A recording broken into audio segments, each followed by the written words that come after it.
Hello, I'm Karen, an architect by trade, and today I'm stepping into a new role, that of a bride. As I walk down the aisle, I'm filled with anticipation. Every detail of our wedding, from the vibrant flowers to the meticulously curated playlist, reflects my careful planning. I've always imagined this day as a scene from a romance novel, a joyous celebration of our love. At the altar stands Terry, my soon-to-be husband, an engineer whose practical nature beautifully complements my artistic spirit. Together, we seem like the perfect match, each of us enhancing the other's strengths. But as I draw nearer, I catch a flicker of concern in Terry's eyes, which I chalk up to typical pre-wedding jitters. Nearby, I overhear his mother, Melissa, whispering with an unsettling intensity, her smile masking an unspoken tension. As the ceremony progresses, Terry's vows feel oddly distant, and there's a noticeable pause before he says, "I do."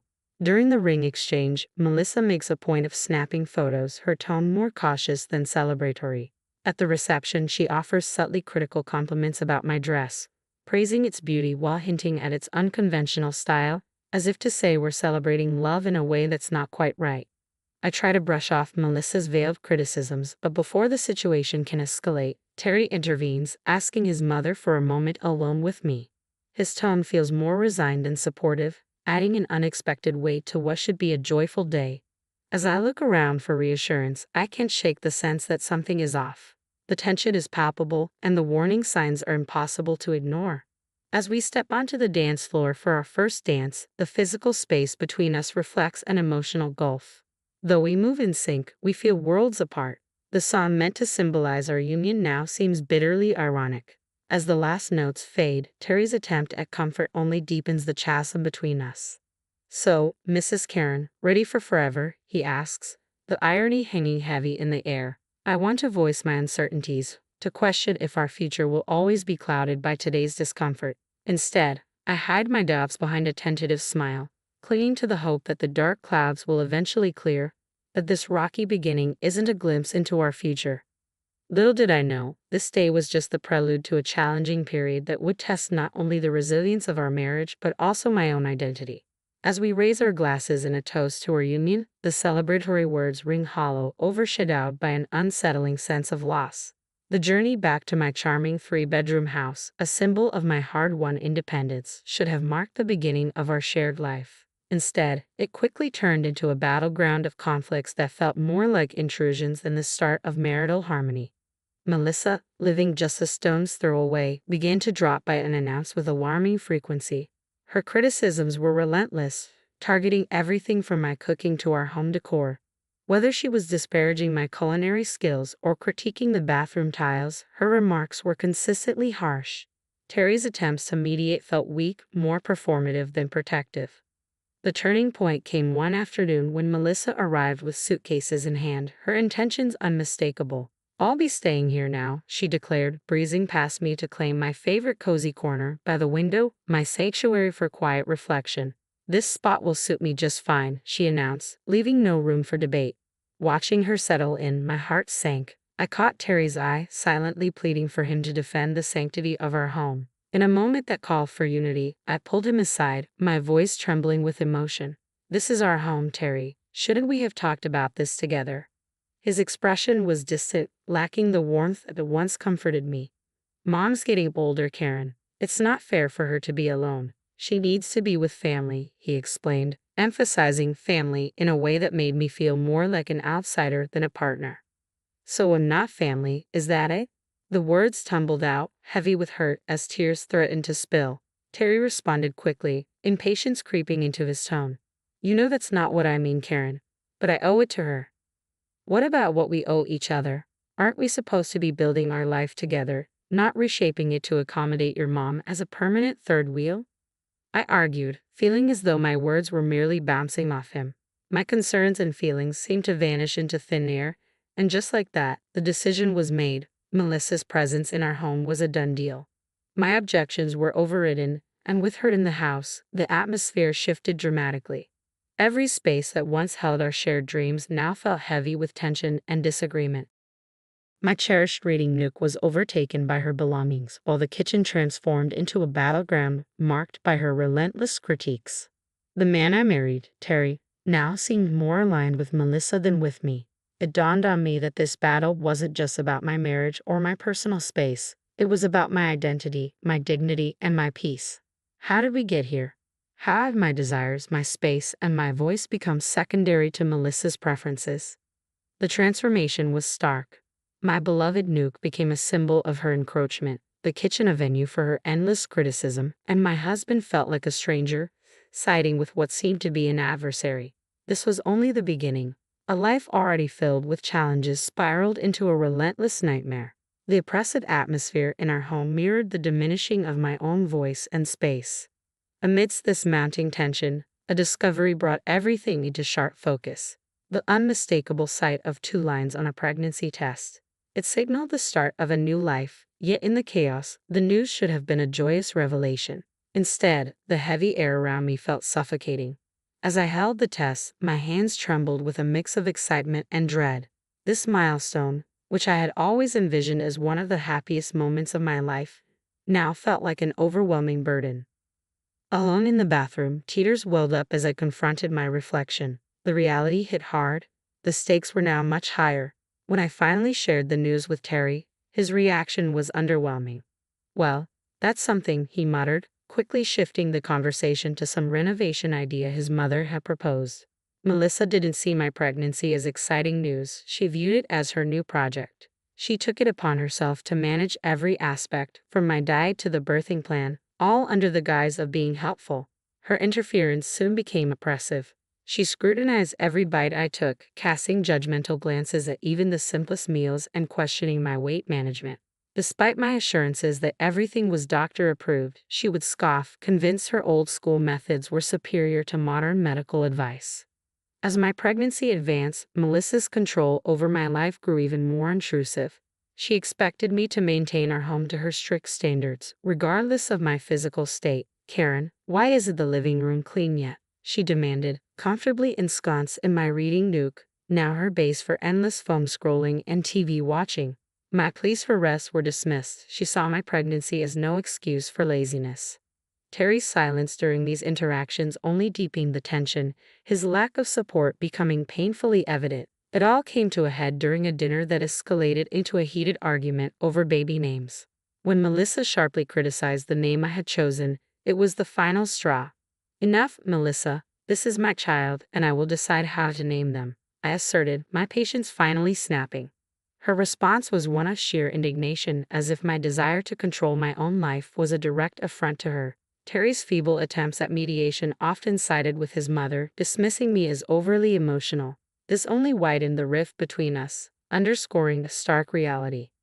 I was not only fighting for my voice and space in my own home, but now, more critically, for the right to shape my future and that of my child.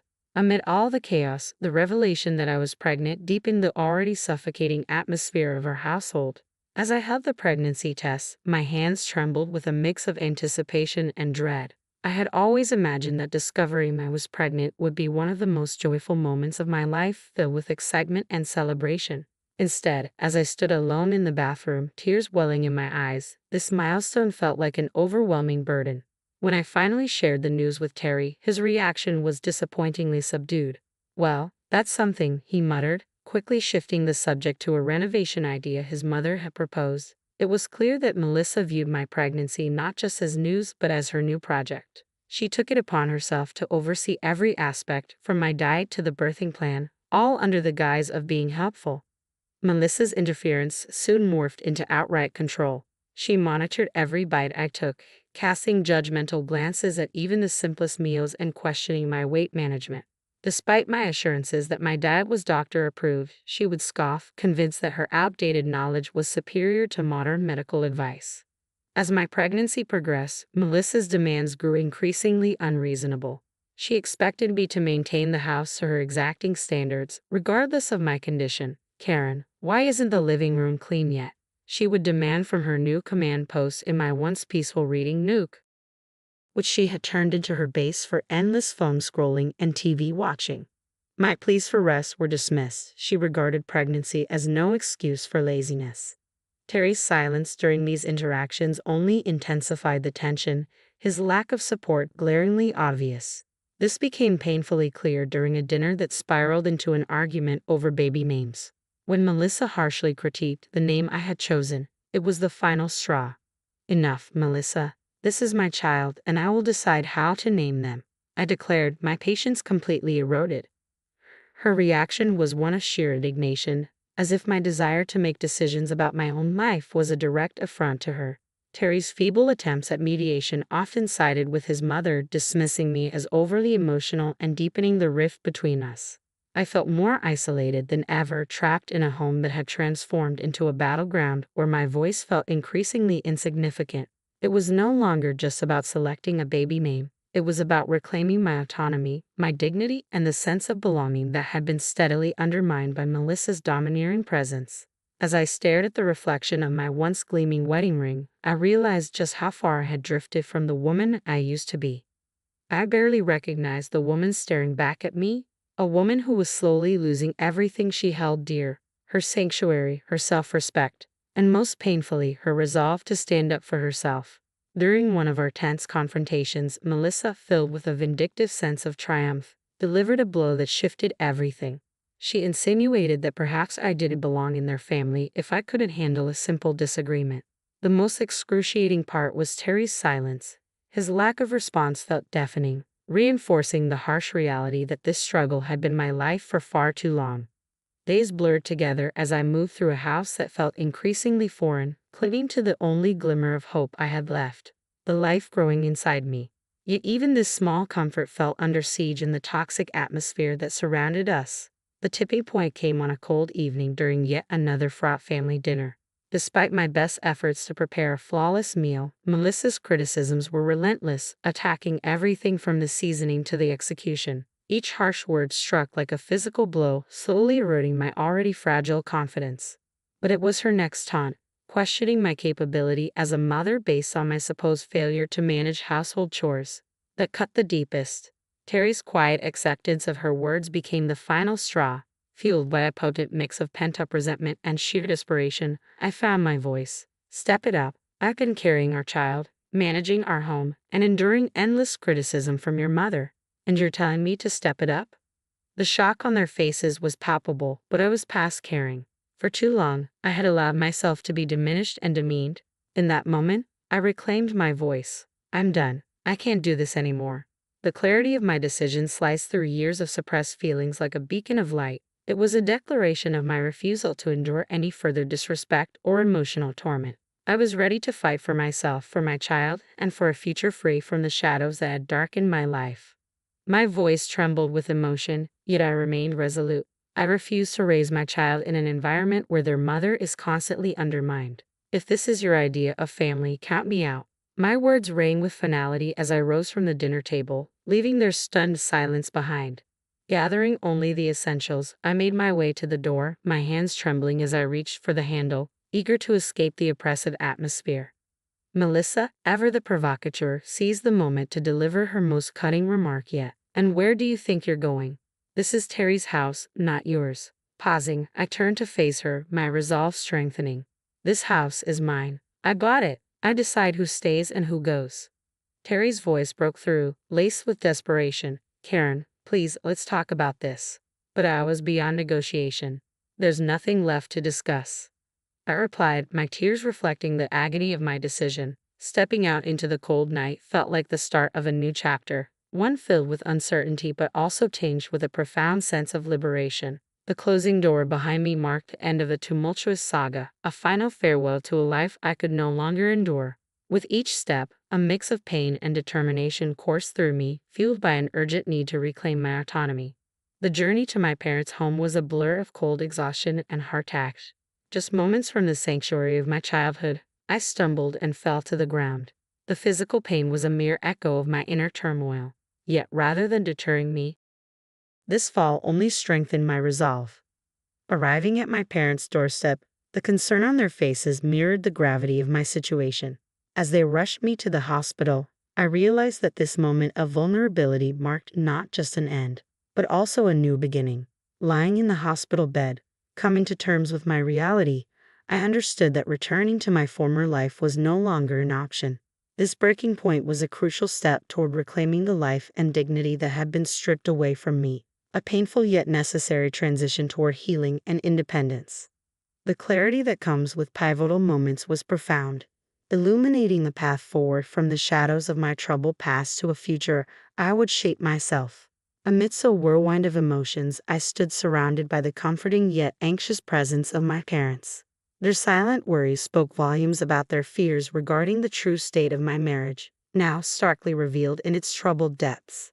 Breaking the heavy silence, my mother voiced her concern, her words heavy with the weight of unfolding reality.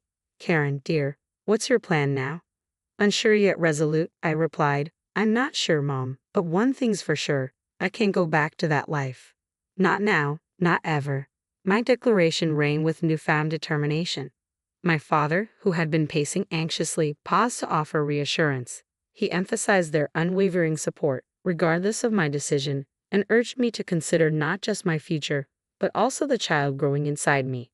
His words prompted a silent acknowledgement from me. My mind had been a battleground of uncertain scenarios, each fraught with the possibility of a fresh start. Then, the unexpected buzz of my phone shattered my resolve. A message from Terry, a plea for communication. To me, his timing felt like a door long closed. His words hung unanswered in the void as I powered off my phone, symbolically ending our dialogue. My next steps became clear, marked by action rather than words. Consulting a family lawyer was my first decisive act toward untangling the turmoil of my marriage. With my parents' unwavering support, we navigated the cold, legal breakdown of our union, discussing divorce, custody arrangements, and financial support. Despite the sterile nature of these discussions, they empowered me, marking the initial steps towards seizing control of my destiny and securing the well-being of my unborn child. Within a week, Terry and Melissa received the formal notices, divorce papers for Terry and an eviction notice for Melissa from the home that was legally mine. Alongside these notices were demands for substantial child support and compensation for the emotional turmoil I had endured. Though drastic, these actions were imperative, severing the ties that had long bound me to a life of despair. When I finally re-engaged with my phone, it was inundated with Terry's attempts to reconnect. His messages were a mix of regret and pleas for reconciliation, but the wounds from nights of humiliation, years of neglect, and Melissa's calculated malice, silently endorsed by Terry, ran too deep. The fleeting temptation to entertain his overtures was quickly overshadowed by the memory of my enduring pain. This moment wasn't just about closing a chapter, it was about reclaiming my narrative, where the shadows of the past no longer dictated the brightness of my future. The love I once had for Terry was now eclipsed by the grief of our crumbling marriage. Taking decisive action, I cleared away every trace of him from my life. I deleted his messages, erased his contact details, and blocked him on all social media. To me, Terry had become a chapter of my past, a distressing period I was more than ready to leave behind. I knew the road ahead would be fraught with challenges. Navigating a divorce with a child on the way was no simple journey, but I was determined to forge my path, stepping away from the suffocating shadows that had once engulfed me toward a future brimming with hope. On the day of the court proceedings, the room was filled with a sterile chill typical of spaces where fates are decided. Seated beside me, my lawyer radiated confidence, while my parents offered silent yet steadfast support from behind. Across the aisle, Terry appeared lost, slowly coming to terms with the reality before him, while Melissa's expression shifted between shock and defiance. As the session commenced and the judge entered, prompting everyone to rise, a whirlwind of legal motions and arguments unfolded. For the first time, it seemed as though Terry and Melissa were truly grasping the repercussions of their actions, not just in legal terms but through my eyes as well. When Melissa was called to testify, her usual bravado faded. She attempted to frame her intrusions as concern for her son's well-being, but her arguments fell flat under the judge's skeptical scrutiny. In a clear and firm verdict, I was granted a full divorce and sole custody of our unborn child. Terry was ordered to provide child support, and Melissa faced a substantial fine for emotional abuse and harassment, leaving her visibly shaken. As the judge's gavel fell, I felt a wave of liberation mixed with a tinge of melancholy. My marriage had not ended with loud confrontations but rather with the quiet shuffling of papers and the steady voice of justice. This chapter of my life was now firmly closed, paving the way for a fresh start free from the burdens of the past. The cost of my newfound freedom was something I could never have anticipated on the day I exchanged vows. Exiting the courtroom, Terry approached me with bewilderment, voicing his remorse and disbelief at how our lives had unraveled. Yet, as I looked into his eyes, I no longer saw my future but rather a profound void where love had once lived. I never envisioned this as our ending, Terry, but apologies can't undo what's been done, I stated firmly, turning away to leave the past behind. Melissa sought my gaze, perhaps hoping for forgiveness or acknowledgement, but I couldn't afford that closure. She had taken too much from me, and I refused to give her the satisfaction of seeing any further impact on my spirit. Stepping into the embrace of the outside world felt like being welcomed with open arms. The sun shone brighter and the colors appeared more vibrant, as if I were seeing through a new lens, one not clouded by the shadows of past turmoil. My mother's embrace and her words of pride brought tears to my eyes. "You're truly free now, Karen," she said, her voice thick with emotion. "I couldn't have faced this without you and Dad," I replied, my heart swelling with gratitude for their steadfast support. That evening, in the tranquility of what was now solely my home, I discovered a profound peace, alone yet far from lonely. For the first time in what felt like forever, I was free to live on my terms. The path ahead as a single mother seemed daunting, yet as I felt my unborn child's gentle movements, a wave of confidence washed over me. We would navigate this journey together. I was certain of it. The trials I had endured had brought me to this juncture of self-discovery. Though they left scars, these scars told a story of resilience, not surrender. Gazing toward the horizon, I felt propelled not merely by circumstances but by choice. This realization imbued me with a profound sense of empowerment, ready to embrace the future. I was motivated not by obligation but by deliberate determination, recognizing this moment as the dawn of a significant new chapter in my life. I was poised to take on whatever lay ahead with a renewed spirit and unwavering resolve.